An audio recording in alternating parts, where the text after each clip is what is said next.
Hey, this is Will Bacher for Theology and Pop Culture Video Journal Week 8.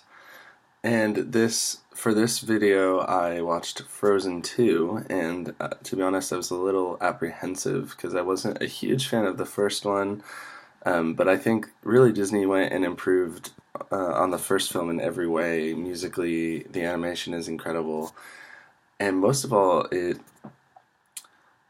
is just a much deeper story. It kind of delves actually into the history of Arendelle and some of the more complicated aspects of his history, namely the fact that Arendelle kind of essentially acts as a colonizer to this native group of people who's living in the forest, where they kind of are living off of the land.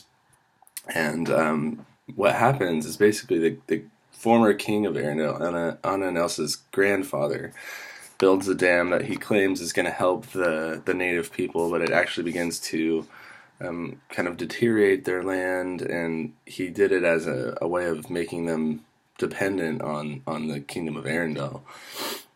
And then there's a curse that kind of creates this wall of mist that really separates the two. And so the native kind of people group are forgotten about for a long time, and some of the soldiers of Arendelle get kind of trapped behind that wall of mist. And I was talking about it with a friend, and I think it's actually interesting that while they are addressing a more complicated issue, that still has a lot of implications in our world today, certainly post-colonialism and all that, neo-colonialism.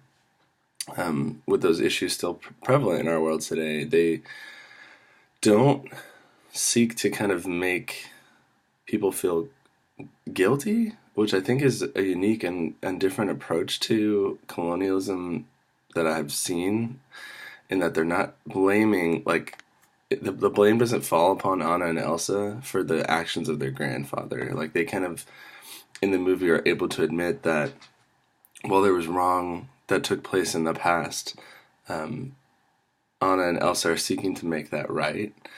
Elsa ends up staying in the forest, staying with the native people, because she feels, because of her powers, like, she feels that's more so where she belongs. And the kingdom of Arendelle and the people who are living in the forest, the native people, whose name I am totally blanking on, are kind of living in peace and harmony again at the end of the movie. So I thought it was actually a fairly mature way to handle that topic.